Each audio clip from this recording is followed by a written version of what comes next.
بسم اللہ الرحمن الرحیم اللہم صلی علی محمد وعلی آل محمد کما صلیت علی ابراہیم وعلی آل ابراہیم انکا حمید مجید اللہم بارک علی محمد وعلی آل محمد کما بارکت علی ابراہیم وعلی آل ابراہیم انکا حمید مجید۔ بسم اللہ الرحمن الرحیم۔ السلام علیکم ورحمۃ اللہ وبرکاتہ۔ قرآن مجید۔ قرآن مجید اللہ کی آخری اور سب سے جامع کتاب ہے جو پوری انسانیت کی رہنمائی اور اصلاح کے لیے آخری نبی جناب رسول اللہ صلی اللہ علیہ وآلہ وسلم پر نازل کی گئی ہے۔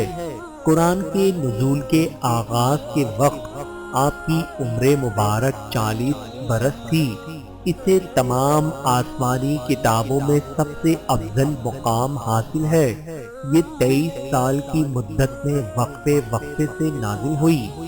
قرآن کا اصل موضوع اللہ کی مخلوق کو گمراہی سے دور رکھنا اور سچائی کے سیدھے راستے پر لانا ہے۔ قرآن کی خصوصیات۔ نمبر 1، اللہ نے اس کی حفاظت کی ذمہ داری خود لی ہے، چنانچہ اس کا ایک ایک حرف اور نقطہ محفوظ ہے اور اس کے کسی بھی حصے میں نہ آج تک کوئی تبدیلی اور ترمیم کر سکا ہے اور نہ قیامت تک کر سکے گا انشاءاللہ تعالی۔ نمبر 2، یہ دنیا میں سب سے زیادہ پڑھی جانے والی کتاب ہے۔ نمبر 3، قرآن جیسا کلام کوئی آج تک پیش نہیں کر سکا اور نہ ہی کر سکے گا۔ نمبر 4، قرآن کے ذریعے دیگر آسمانی کتابوں کے احکام منسوخ ہو گئے۔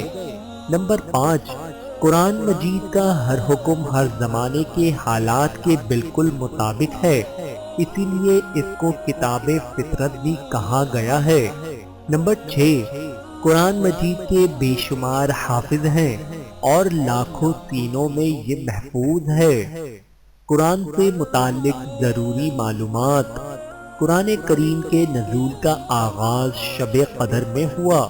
اس میں 30 پارے ہیں، 7 منزلیں ہیں، 14 آیات سجدہ ہیں، 114 سورتیں ہیں، 558 رکوع ہیں، 6666 آیات ہیں، 77,934 کلمات ہیں اور 3,23,671 حرف ہیں۔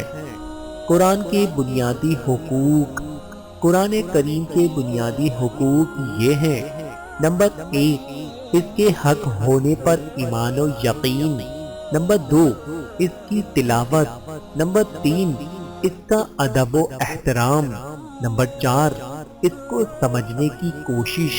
نمبر 5، اس پر مکمل عمل۔ قرآن کی تلاوت بہت اہم عبادت ہے۔ قرآن کے ایک حرف کی تلاوت پر 10 نیکیاں ملتی ہیں۔ قرآن کی تلاوت سے دلوں کا زنگ دور ہوتا ہے۔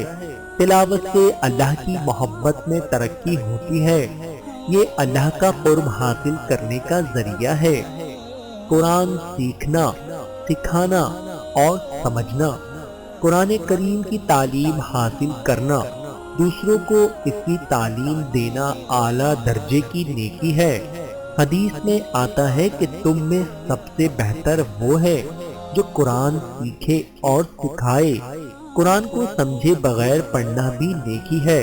بغیر سمجھے پڑھنے کو بے فائدہ بتانا بد دینی یا جہالت ہے، لیکن قرآن کو سمجھنا ہر مسلمان کی بنیادی مذہبی ذمہ داری ہے، اس لیے کہ قرآن کو سمجھے بغیر نہ اللہ کے احکام معلوم ہو سکتے ہیں اور نہ ان پر عمل ہو سکتا ہے۔ اس لیے ہر مسلمان پر قرآن کا ترجمہ اور مفہوم سمجھنا ضروری ہے۔ البتہ یہ سمجھنا اپنی عقل و رائے سے نہیں بلکہ مستند اہل علم کی سرپرستی اور نگرانی میں ہونا چاہیے۔ احادیث میں قرآن کو اللہ کا دسترخوان بتایا گیا ہے اور اس دسترخوان سے بھرپور فائدہ اٹھانے کی تاکید آئی ہے۔ قرآن کریم کا حفظ حفظ قرآن بہت بڑی نعمت اور سعادت ہے۔ حدیث میں آتا ہے کہ جس کے سینے میں قرآن کا کچھ حصہ بھی محفوظ نہ ہو وہ ویران گھر کی طرح ہے۔ قرآن کے سب سے پہلے حافظ خود حضور اکرم صلی اللہ علیہ وآلہ وسلم تھے۔ صحابہ کی جماعت جو صحیح قول کے مطابق 1,24,000 افراد پر مشتمل تھی میں تقریباً 10,000 حافظ تھے۔ اللہ تعالیٰ سے دعا ہے کہ اللہ تعالیٰ ہم سب کو قرآن کریم کے بتائے ہوئے احکامات پہ عمل کر کے اپنی زندگی گزارنے والا بنائے۔ آمین ثم آمین۔